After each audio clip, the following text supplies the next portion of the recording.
जसं की आपण मागच्या व्हिडिओमध्ये फार्माकोलॉजीचा अभ्यास कसा करायचा आहे की नाही आणि पेपर कसं लिहायचं, तसंच आज आपण MSN म्हणजे मेडिकल सर्जिकल नर्सिंग फर्स्ट आणि सेकंड याचा पण अभ्यास कसा करायचा आणि त्याचे पेपर लिहायचे कसे, आहे की नाही.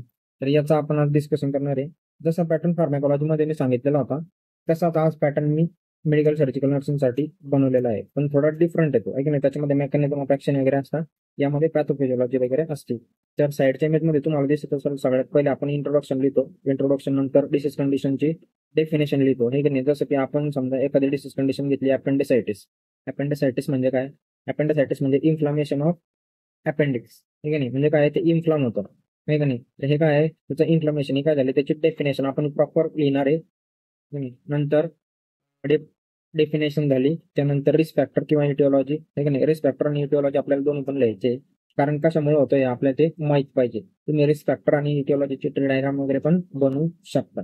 नंतर रिस्क फॅक्टर आणि इटिओलॉजी नंतर येतं पॅथोफिजिओलॉजी, हाऊ द डिसीज इज ऑक्टर, हे की नाही. म्हणजे काय, डिसीज कसा ऑक्टर होतो किंवा कसा घडतो, हे की नाही, त्याची प्रोसेस काय आहे, हे सगळं आपल्याला पॅथोफिजिओलॉजी मध्ये एक्सप्लेन करावं लागतं.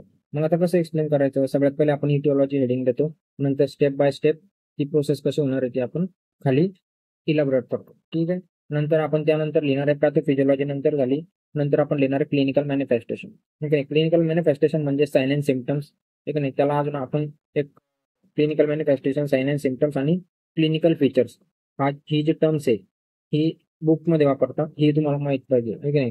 त्यानंतर क्लिनिकल फीचर्समध्ये आपण ट्री डायग्राम काढू शकतो, ठीक आहे. तुमचं कंटेंट इलॅबोरेट करण्यासाठी. नंतर डायग्नोस्टिक इव्हॅल्युएशन, क्लिनिकल फीचर्स नंतर आहे डायग्नोस्टिक इव्हॅल्युएशन. मग आता डायग्नोस्टिक इव्हॅल्युएशन मध्ये काय काय लिहायचं?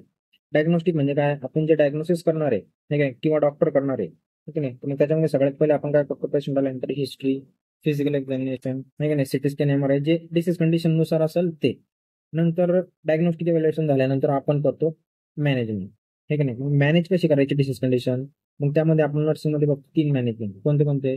सगळ्यात पहिले जो येतो मेडिकल मॅनेजमेंट, ठीक आहे. त्यामध्ये आपण असेसमेंट करतो सगळ्यात पहिले. नंतर मेडिकेशन ऍडमिनिस्ट्रेशन करतो. आता समजा अपेंडिसायटिस आहे, तर त्यांना पेन असणार आहे, इन्फ्लामेशन असणार आहे, फिवर असणार आहे इन्फेक्शनमुळे, ठीक आहे. तर आपण अँटीबायोटिक देऊ शकतो, ठीक आहे. नंतर इन्फ्लामेशन म्हटल्यानंतर आपण अँटीबायोटिक किंवा जे इन्फेक्शन आहे, बॅक्टेरियल इन्फेक्शन असेल, जे काय असेल त्याच्यामुळे आपण अँटीबायोटिक वगैरे पण त्यांना देऊ शकतो, ठीक आहे. म्हणजे हे डिसीज कंडिशन नुसार प्रेफर करतो कोणते मेडिकेशन आपण त्यांना प्रिस्क्राईब करणार आहे. तर त्यानंतर येतं सर्जिकल मॅनेजमेंट. तर सर्जिकल मॅनेजमेंट म्हटलं की काहीतरी आपल्याला सर्जरी करायची आहे की नाही. तर सर्जिकल मॅनेजमेंटमध्ये आपण बघतो की समजा अपेंडिक्स आहे, तर अपेंडिक्स इन्फेक्शन झाल्यानंतर म्हणल्यावर काय आहे, तर आपण काय करणार आहे, अपेंडेक्टॉमी. जिथं आपण सर्जिकल इन्सिजन करता आणि तो पार्ट रिमूव्ह करता त्याला आपण म्हणतो एक्टॉमी, बरोबर. तर आपण तो पार्ट रिमूव्ह केला म्हणजे काय, अपेंडेक्टॉमी. आता अपेंडिक्स आपण रिमूव्ह करतो म्हणजे अपेंडेक्टॉमी, ही झाली त्याची सर्जिकल मॅनेजमेंट. म्हणजे काय, सर्जिकल रिमूव्हल ऑफ अपेंडिक्स, त्याला आपण म्हणतो अपेंडेक्टॉमी, बरोबर.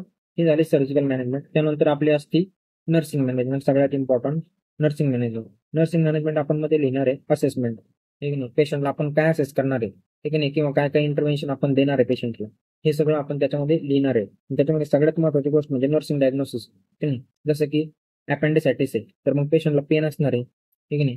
पेन असणार आहे, मग आपण काय लिहिणार, acute pain related to disease condition, म्हणजे काय, अपेंडिसायटिस, बरोबर. नंतर पेशंटला फिवर असणार आहे, ठीक आहे. मग आपण काय लिहिणार, हायपरथर्मिया रिलेटेड टू अपेंडिसायटिस.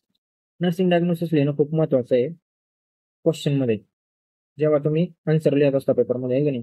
तर हा जो सिक्वेन्स सांगितलेला आहे मी तुम्हाला मेडिकल सर्जिकल नर्सिंगच्या पेपर प्रेझेंटेशनसाठी किंवा स्टडीसाठी पण, ठीक आहे. तर यामध्ये तुम्ही सगळ्यात पहिले डेफिनेशन, इंट्रोडक्शन, आहे की नाही, या गोष्टी लिहू शकता. नंतर तुम्ही लिहू शकता इटिओलॉजी, रिस्क फॅक्टर, पॅथोफिजिओलॉजी, नंतर क्लिनिकल फीचर्स, डायग्नोस्टिक इव्हॅल्युएशन आणि मॅनेजमेंट. मॅनेजमेंटमध्ये पण 3 मॅनेजमेंट लिहायचे आपल्याला, मेडिकल सर्जिकल आणि नर्सिंग मॅनेजमेंट, हे 3 मॅनेजमेंट. आणि तुम्ही जर या सिक्वेन्समध्ये पेपर लिहिला तर पास तर तुम्ही होताच, ठीक आहे. या सगळ्या गोष्टी आहेत. तर बाजूला ज्या इमेजमध्ये सिक्वेन्स दिलेला आहे मी तुम्हाला, आणि तुम्ही याच पद्धतीने पेपर लिहायचा आहे MSNचा, म्हणजे लिहू शकता.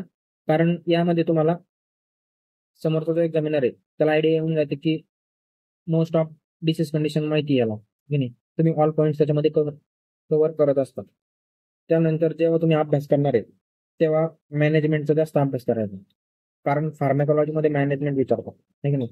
समजा हायपरटेन्शन, अँटी हायपरटेन्सिव्ह ड्रग्ज असतील, तर अँटी हायपरटेन्सिव्ह ड्रग्ज मध्ये त्याच्यामध्ये आता तुम्हाला डायरेटिक्स असतील, आहे का नाही, कॅल्शियम चॅनल ब्लॉकर्स असतील, आहे का नाही. हे सगळे काय आहे, हे सगळे पण डिसीज कंडिशनच्या मॅनेजमेंटमध्ये येतं.